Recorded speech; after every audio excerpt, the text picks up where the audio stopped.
Hello, BookTube.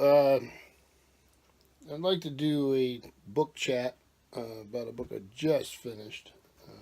Lois McMaster Bujold, a Miles Vorkosigan saga, Komarr.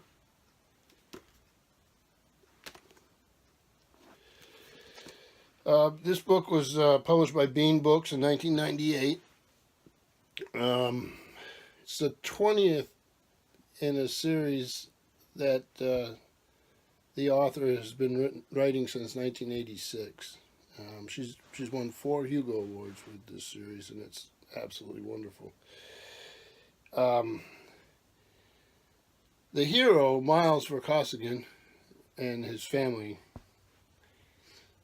are the focus.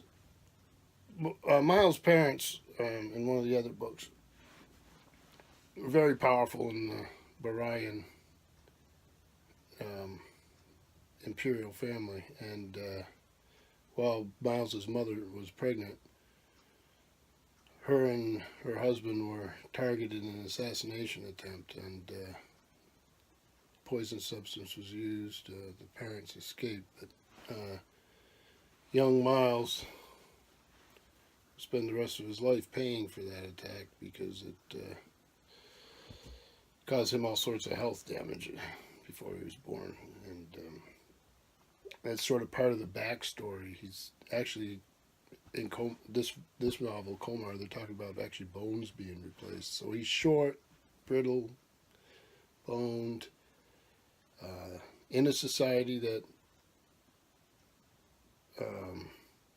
absolutely abhors genetic mutations or weakness or any of that sort of thing.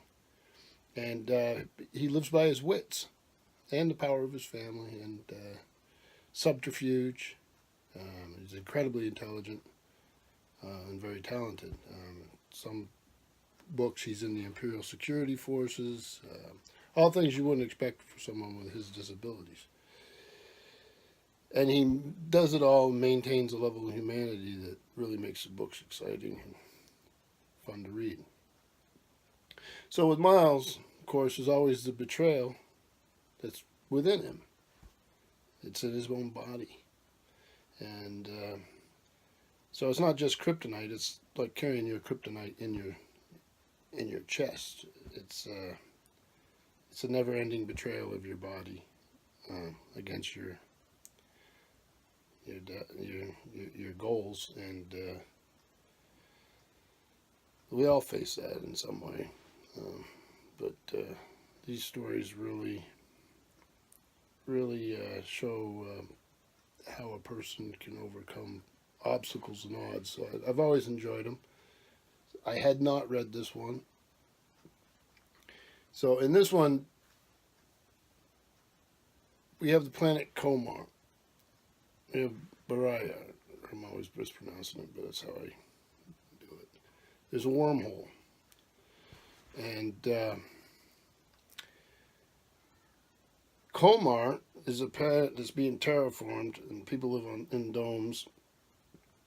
And it's always been like a crossroads of trade and all that. When Baraya comes out of the backwaters of interplanetary existence, it's because of that wormhole. And Komarr makes a deal with an empire long before this story takes place that sweeps in and just brutalizes Baraya, Miles' home planet, long before Miles was born. And millions are killed. But the people of Baraya are tough, military-minded survivors.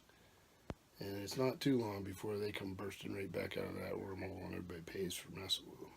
And one of the places it pays is Komarr. And on a much smaller scale, and that's important to remember, than what Baraya had paid. Not with millions, but very small scale. Loss of life. And but oddly enough, the Komarrs don't see their own role in the prior thing through clear eyes, and they're just itching under Barayan control. even though their lives are actually getting better. So against that backdrop, Miles and Professor Vorkosigan are both imperial auditors, which is almost unlimited power other than the emperor himself, who is a relative of Miles.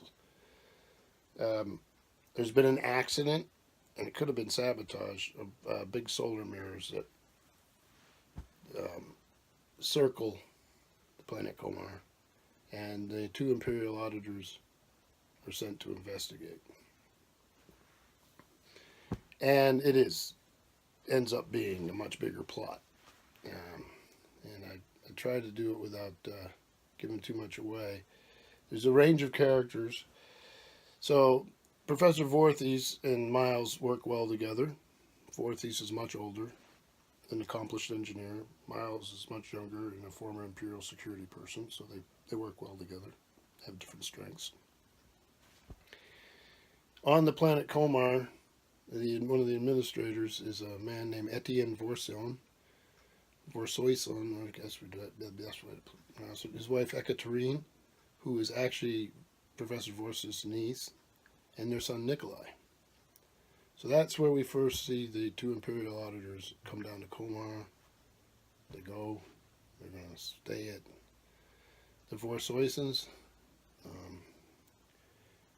and hidden in the backdrop there is the husband, Etienne, or Tien as he's called, and the son, Nikolai, are carrying a genetic mutation called Vorkosigan's dystrophy, which you don't want to have genetic mutations to be Barian. But there are treatments for it, but Etienne, the father, is old school, and he's just not cooperating. The mom is worried about her son. There's a lot of stress. It plays out in the background. Etienne's the administrator for Baria on Komarr for this section of the dome. And the investigation begins. It's wonderful how they track down who's doing this. I'm not going to get into all of that. But the backdrop is that Etienne is not much of a husband. Ekaterine is super loyal and duty-bound wife, as is the Barian way, but being smothered, and Miles is slowly falling for this young woman.